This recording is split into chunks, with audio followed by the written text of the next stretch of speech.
ओम गणेशाय नमः। ओम नमः शिवाय। मैं निखिल ज्योतिष आचार्य आप सभी का मेरे चैनल पर पुनः स्वागत करता हूं। आशा करता हूं कि आप सभी स्वस्थ होंगे। महादेव की कृपा आप सभी पर सदैव बनी रहे। ये वीडियो मिथुन यानी कि जमिनाय के लिए बहुत विशेष है, क्योंकि वीडियो है 6 से 12 अक्टूबर 2025 के साप्ताहिक राशिफल के बारे में। कैसा रहेगा आने वाला सप्ताह मिथुन के लिए। जो मेरा साप्ताहिक राशिफल होता है वो प्रमुखतः चंद्रमा और उनकी गति पर आधारित होता है। चंद्रमा बहुत विशेष ग्रह हैं, लेकिन जब हम साप्ताहिक राशिफल की बात करते हैं तो पहला तो उनकी तेज़ गति, उनका मन का कारक होना और उनकी क्वालिटी की वजह जिस भी भाव राशि ग्रह के साथ संपर्क संबंध साधते हैं उनको बहुत एक्टिवेट कर देते हैं। और इसी कारण से जब उनका गोचर होता है तो पूरे हफ्ते में हमारे मन विचार, हमारे मस्तिष्क, हमारे भाव स्वभाव, mood swings, day to day activities, इन पर चंद्रमा के गोचर का बहुत इम्पैक्ट पड़ता है। और उसको समझने के लिए साप्ताहिक राशिफल होता है।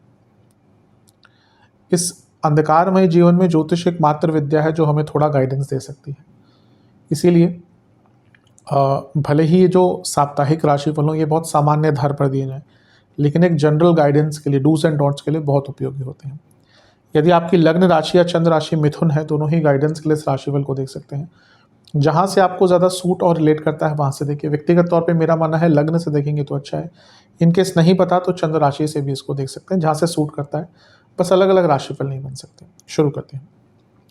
चंद्रमा आपके 10वें भाव यानी कि मीन में आ जाएंगे और ये होगा 6 तारीख को सुबह 1 बजे और 8 तारीख सुबह के 2 तक यहीं पर रहेंगे। चंद्रमा का 10वें घर में आना अच्छा होता है। धन स्थान के स्वामी है, 10वें घर में आ रहे हैं। ये अपने आप में एक धन योग भी बनता है, करियर में वृद्धि का योग बनता है।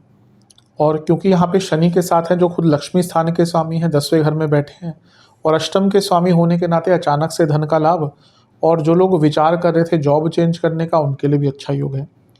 और यहाँ पर गुरु की दृष्टि भी है, गुरु की दृष्टि नहीं, गुरु से चौथे में है, गुरु से केंद्र में है, 10वें में है और गजकेसरी योग बन रहा है। तो ये भी श्रेष्ठ है, उत्तमता है। भाग्य का साथ भी मिलता है इससे और कहीं ना कहीं मैच्योरिटी भी रहती है। थोड़ा सा लगे कि प्रॉब्लम है तो ईश्वर की आराधना कीजिएगा, अवश्य लाभ मिलेगा। और सूर्य की दृष्टि भी है जो पूर्णिमा योग बना रही है। अब ये थोड़ा कॉम्प्लिकेट कर देगा। क्यों? क्योंकि चंद्रमा जब पूर्णिमा युक्त होते हैं या अमावस्या युक्त होते हैं तो सेंसिटिव होते हैं। अब एक तो पूर्णिमा के चंद्रमा, ऊपर से विष दोष, और विष दोष किसके साथ? शनि के साथ जो अष्टमेश भी है। तो एक ही दिक्कत दिख रही है, पहला थोड़े परेशान ज़्यादा रहेंगे, फोकस नहीं होगा और कार्य क्षेत्र में गलतियां हो सकती हैं। तो फोकस बनाकर रखिएगा, अदरवाइज तो टाइम ठीक है। कुछ धन का लाभ अवश्य दिख रहा है। नवांश कुंडली बता रही है कि भाग्य का साथ मिलेगा जीवन में, कुछ कार्य पूर्ण हो सकते हैं। दशांश कुंडली कार्य क्षेत्र में पैसा बढ़ने की उम्मीद है। बिजनेस में कोई बहुत अनिश्चितता भरी डील हो उसको साइन मत कीजिएगा। लव लाइफ, बल्कि जहाँ पे आपको डाउट है ना वहाँ पे आगे मत बढ़िएगा। यहाँ पे लव लाइफ, अपने पार्टनर को समझने का प्रयास कीजिए, बहुत आवश्यकता दिख रही है उसकी। वैवाहिक जीवन, आपके वैवाहिक जीवन में कोई वैल्यू नहीं है, कोई ऐसा कुछ नहीं लग रहा कि कुछ स्पेशल है, तो वो स्पेशलिटी लाने की कोशिश कीजिए। वैल्यू एडिशन की आवश्यकता है। स्टूडेंट्स, एक फ्लो की कमी है, एक गति की कमी है, एक लय की कमी है। जहाँ तक सेहत का दृष्टिकोण है, नसों की प्रॉब्लम और इन्फेक्शंस, लोअर बॉडी में दर्द, सर्वाष्टक में आपका धन स्थान बली है तो धन तो बढ़ेगा, इसमें कोई दो राय नहीं है। कार्य क्षेत्र हो या कोई और तरीका हो, पैसा बढ़ेगा। 8 तारीख सुबह के 2 बजे चंद्रमा आ जाएंगे आपके लाभ स्थान में यानी कि मेष में, और 10 तारीख सुबह के 2 तक यहीं पड़ेंगे। चंद्रमा का 11वें घर में आना, लाभ स्थान में आना बहुत अच्छा होता है और वो आपके धनेश भी हैं। और जब भी इन दोनों का मिलन होता है तो मैं हमेशा कहता हूँ कि 2 और 11 का मिलन यानी कि बहुत उच्च कोटि का धन योग। तो ये अपने आप में धन का बहुत अच्छा समय है धन प्राप्त करने के लिए। ऊपर से यहाँ पे चंद्रमंगल योग बन गया। लाभेश मंगल अपने ही राशि को देख रहे हैं जहाँ पे चंद्रमा बैठे हैं जो धनेश है। तो ये एक तो धनेश का लाभ में जाना और फिर धनेश का, चंद्रमा का लाभेश द्वारा दृष्ट होना, और वो भी कहाँ पे? लाभेश की ही राशि में। ये अपने आप में बता रहा है कि हफ्ते का मध्य भाग धन के लिए बड़े धन की प्राप्ति के लिए, वो स्पेकुलेटिव मार्केट हो, रुका पैसा हो, बिजनेस हो, कुछ और तरीके से पैसा कमाना हो, बहुत अच्छा है। चंद्रमंगल योग अपने आप में धन कारक होता है।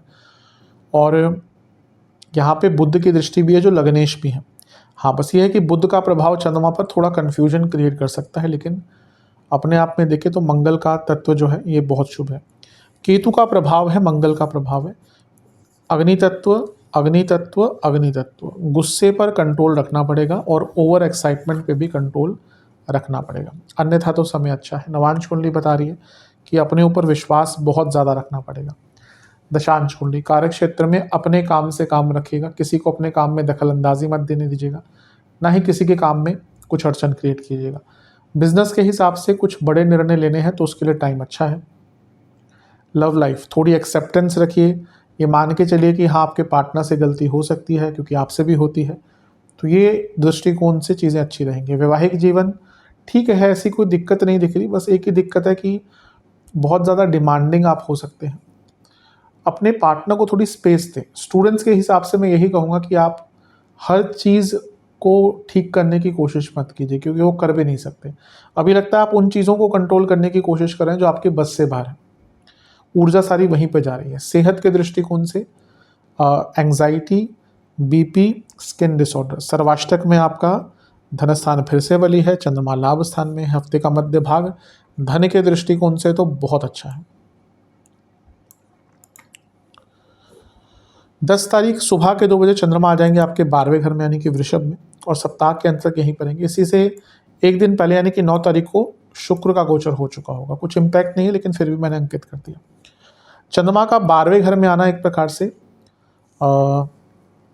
अच्छा नहीं माना जाता, और यहाँ पे चंद्रमा जो है वो वृषभ में है यानी कि उच्च के हो गए।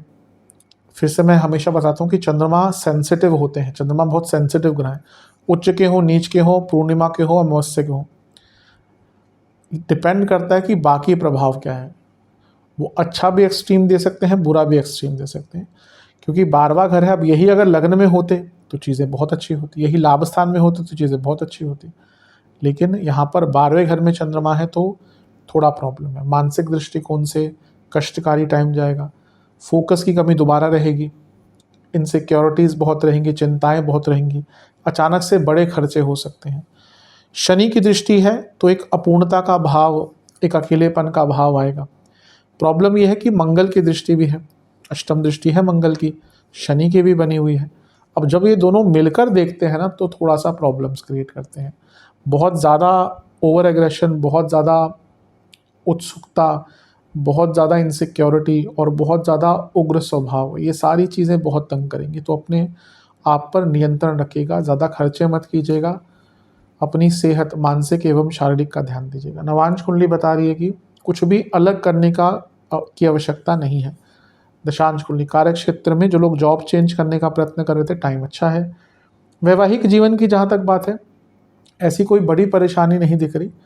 बिजनेस की जहाँ तक बात है, ऐसी कोई बड़ी परेशानी नहीं दिख रही, लेकिन आपको कुछ नया करना पड़ेगा। ऐसा लगता है क्यूरियोसिटी लानी पड़ेगी अपने बिजनेस के बारे में। लव लाइफ कम बोलिएगा, बहुत अच्छा रहेगा। वैवाहिक जीवन शांत रहिएगा, कम बोलिएगा, बहुत अच्छा रहेगा। स्टूडेंट्स बहुत भ्रमित रहेंगे, लोगों की बातों में आकर अपना नुकसान कराएंगे, कम यहाँ पे अपने ऊपर बहुत नियंत्रण रखिएगा, किसी से बातचीत मत कीजिएगा। सेहत के दृष्टिकोण से कफ रोग बने रहेंगे, स्लीप डिसऑर्डर, एंग्जाइटी, पैरों के रोग, सर्वाष्टक में फिर से धन स्थान बली है, पूरे हफ्ते धन स्थान बली है।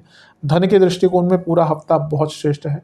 उपाय के स्वरूप में गणेश जी को खीर का भोग लगाकर ओम लंबोदराय नमः मंत्र का 21 बार जाप कीजिएगा। आशा करता हूँ कि वीडियो काम आएगा। चैनल पर नए हैं सब्सक्राइब कीजिए, वीडियो को लाइक कीजिए। मिलता हूँ अगली वीडियो में, तब तक के लिए ओम नमः शिवाय।